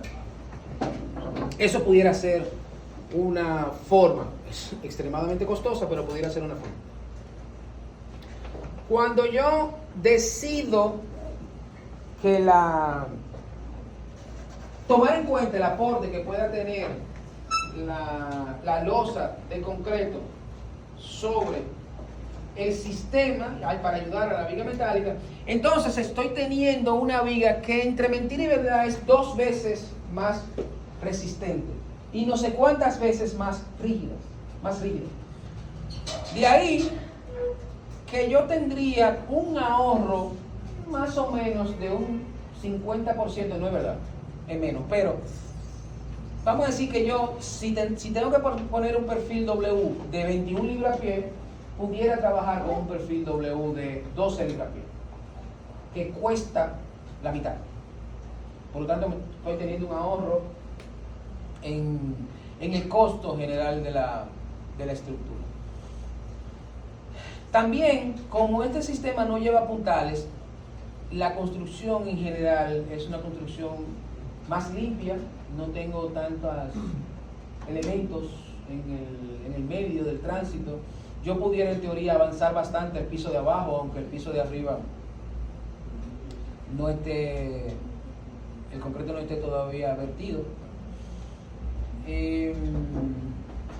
Y en general es un sistema mucho más rápido porque los puntales usted tiene que dejarlo 2 semanas, por lo menos si él osa, mientras que en este sistema usted pudiera, en teoría, usted pudiera armarlo todo, encofrarlo todo y vertir toda la losa en un solo tirón. Y no hay problema con eso. Desde el final de los 90 hasta esta fecha se ha incrementado increíblemente el uso de este sistema. Se usa bastante. Tiene muchas ventajas, sobre todo para rapidez de construcción, remodelaciones, añadiduras recientemente nosotros allá en la oficina vamos a calcular un centro médico que se va a construir en la Independencia, esquina Máximo Gómez. Y una de las preocupaciones precisamente era qué material seleccionar para la estructura del edificio, si seleccionábamos acero o si seleccionábamos concreto, ¿no? Y ahí vienen a relucir las ventajas y las desventajas de cada uno de los sistemas. Al final de cuentas, este sistema es relativamente más caro, pero si tú puedes brindar el servicio y empezar a generar dinero más rápido antes de tiempo, pues definitivamente vas a tener un retorno de esa inversión más rápida, y eso es importante en la toma de decisión. Hay otros ejemplos de un edificio, unas 2 torres que se van a hacer cerca del Estadio Quisqueya, que también hubo un ejercicio similar y se decidió utilizar acero para que los 2 edificios tuvieran al mismo tiempo y se pudieran inaugurar al mismo tiempo.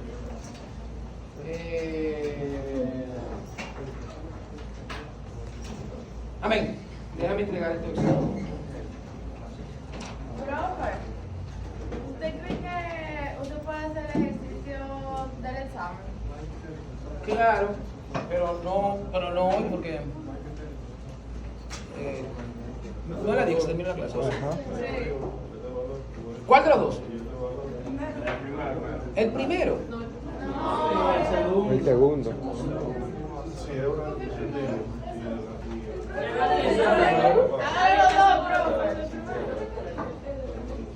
Bueno, el primero, déjame entregar el examen. Abreu, Porfirio.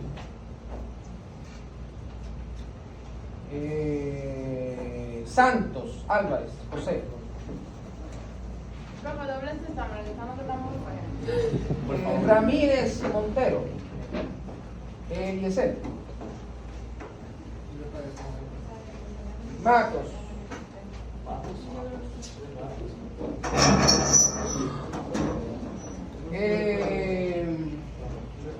Ay, Dios mío. Cordero.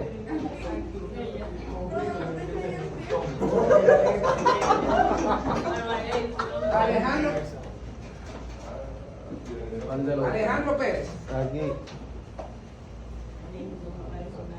Félix Báez. Alejandro. María Fernanda Jiménez. Moisés Núñez. Héctor Ortiz.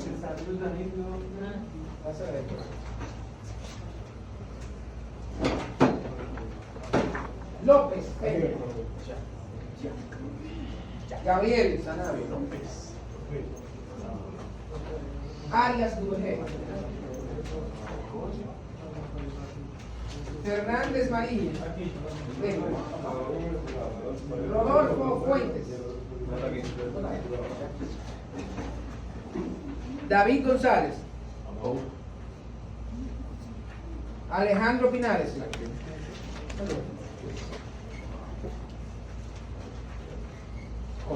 Ventura.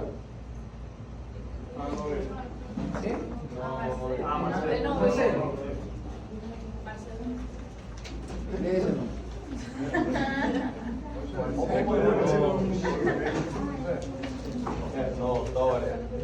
José Joseph Méndez.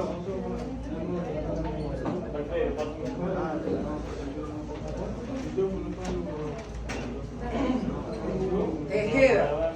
Stuart. Delgado. Manuel. Albert Hans. Solé. Manuel de Peña. Santos Vladimir. Estino Capa.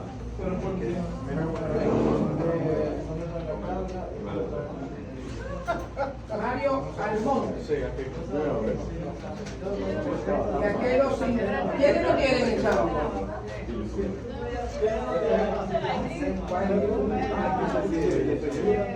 ¿Qué falta para examen? Ya.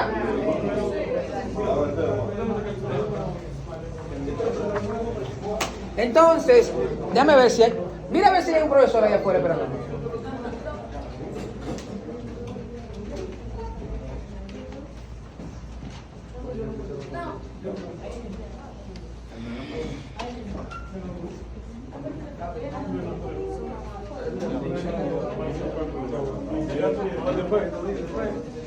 Ahí se está viendo, fue después, ¿no?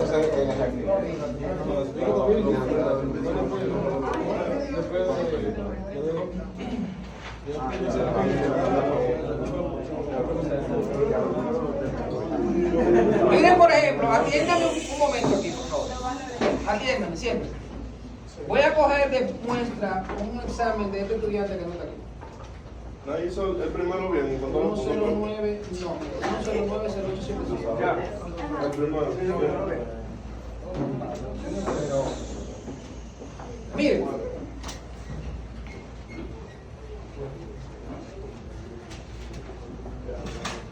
En esta tabla, aquí abajo, yo resumo los cálculos que habría que hacer.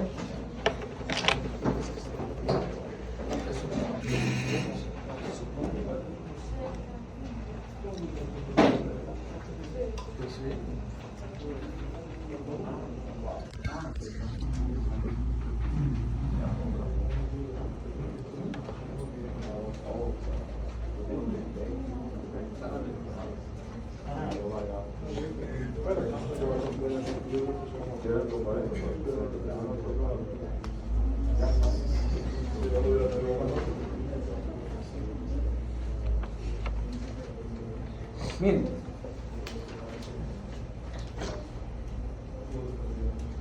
había que encontrar la distancia de X.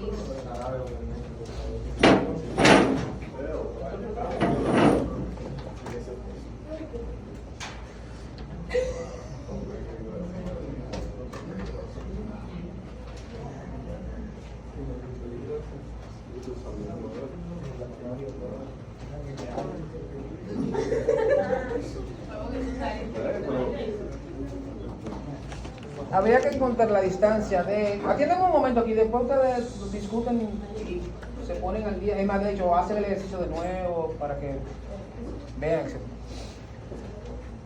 Se da una figura como esta y había que... Yo les pedía encontrar una distancia de X a la que habría que buscar inercia de la figura compuesta con respecto a ese eje, para que la inercia de la figura compuesta sea el doble de la inercia centroidal de esa figura. Por definición, ¿sí me sentís? Por definición, eso es radio de giro. Radio de giro, lo que ustedes ven en la tabla ahí, que dice radio de giro es la distancia a la que hay que colocar en la que hay que buscar inercia con respecto a ese eje para que la inercia de la figura completa sea el doble de la inercia centroidal. Yo le acabo de decir en ese título, la definición de radio de giro. Para hacer eso, entonces, ¿qué se hace? Se busca primero, yo estoy buscando una distancia en X, Lo primero es que si usted buscó, para una distancia en X, usted necesita la inercia en Y. Si usted buscó la inercia en X, usted debería tener inmediatamente todos los puntos abajo. Porque la inercia en X no tiene absolutamente nada que ver con esto. Porque esto está relacionado a una inercia en Y, no una inercia en X. Entonces, lo primero era buscar la posición del eje centroidal para una inercia en Y de la figura completa. Eso es un X centroidal, pero ojo, el X centroidal no es ese X centroidal, porque ese X centroidal que yo mostré ahí es el X centroidal del channel. Y lo que había que buscar era primero un X centroidal de la figura compuesta, que para encontrarlo había que tomar en cuenta el X centroidal del channel. Ese X centroidal dado con respecto a la espalda del channel me da la posición del centroide del channel. Esto había que calcularlo y con esas dos figuras se hacía este cálculo hasta aquí, de ahí para atrás, y te daba el centroide en X con respecto a unos ejes de referencia que yo había pedido en el examen. Una vez se encontraba eso, ya te daba una inercia centroidal de la figura compuesta. Pero yo les pedía, mira, yo necesito que para 2 veces esa inercia centroidal de la figura compuesta, ustedes me encuentren la distancia de X. Y de ahí, como esto quedaba 2 veces, ¿verdad? Cuando yo despejo de X, se me va una de las dos y lo que me queda es que dx es igual a la raíz cuadrada completa de la inercia centroidal entre el área total.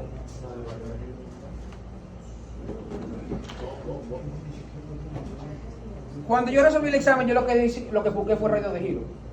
Yo busqué radio de giro y con eso ya de una vez lo hacía.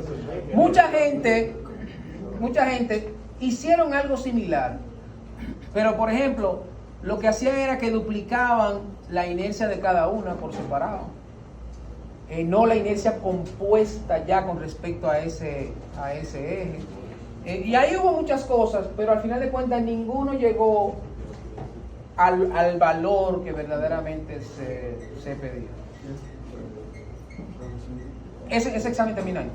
Y de nuevo, miren, perdón, ese examen no, ese ejercicio. De nuevo, óigame, si usted falló hallando centroide y yo hallando inercias, y una de las cosas que si ustedes ven que yo les puse que tenían malo el centroide, pero en la inercia le puse un EA, eso quiere decir que su inercia estuvo bien calculada para el error que usted cometió con el centroide. O sea que lo que está malo es el centroide y no la inercia, porque yo cada vez que encontraba un error de alguien en el centroide, modificaba mi hoja para que con ese error en el centroide yo poder saber si su inercia que usted calculó estuvo bien. EA no significa que le esté quitando puntos. EA es que está bien para el error que usted cometió. Pero si usted ve que usted tiene un menos 2 en el centroide y un menos 2 en la inercia, tiene las dos cosas mal. O sea, cometió 2 errores. Uno calculando el centroide y otro calculando la inercia. Eso era ese ejercicio. En el segundo ejercicio es este.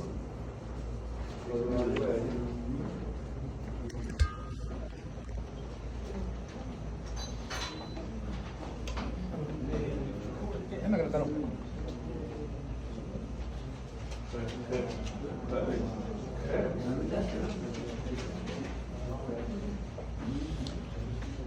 ese diagrama de corte, con ese diagrama de corte, yo inmediatamente sé cómo debe ser el diagrama de momento sin hacer un solo cálculo. Y de cuáles cargas viene ese diagrama de corte sin hacer ni un solo cálculo. Ustedes lo que tienen que hacer es, darme los valores, ahí sí, tienen que hacer cálculo. Pero tanto la forma del diagrama como las cargas que están aplicadas no necesitan hacer un solo cálculo. Y les voy a decir lo siguiente. Arranquemos, es más, y calcular las reacciones. Podemos, nada más viendo el diagrama de corte. Las reacciones están súper claras. ¿Cuáles son? Miren aquí, 7 más 5, 2. ¿Y aquí hay otro brinco? Sí. Porque hay una reacción. ¿Cuánto vale? 8. ¿Es una carga puntual? Sí. Pero es una reacción, es una carga puntual. De hecho, esa carga puntual vale menos 1. ¿Saben lo que quiere decir? Que no es una carga puntual. Es una reacción que vale menos 1. Una reacción que vale menos 1. O sea, vale 1 para arriba. 1 para arriba. Aquí hay otro brinco, hay otra carga puntual que vale, aquí mira, 1 y 9, se confunde con eso. 1 y 9 vale 10, y aquí hay otra reacción que vale 1. La forma del diagrama de momento está relacionada a la forma del diagrama de corte. Línea recta, parábola. Brinco, eso no significa nada en el momento. Un brinco en el diagrama de corte no significa absolutamente nada en el diagrama de momento. Nada. Recto, línea recta inclinada. Brinco no significa nada en el diagrama de corte. Recto, una línea inclinada. Línea inclinada, parábola. Brinco, nada en el diagrama de momento. Línea inclinada, parábola. Área de esto me da ese valor. Área de eso me da la diferencia entre ese valor y este valor. Área de eso, y voy con área y área. Y al final, ¿qué me queda? 107.15, que es la relación que me hace que esto no cierre en cero. Ese es el momento que calculo.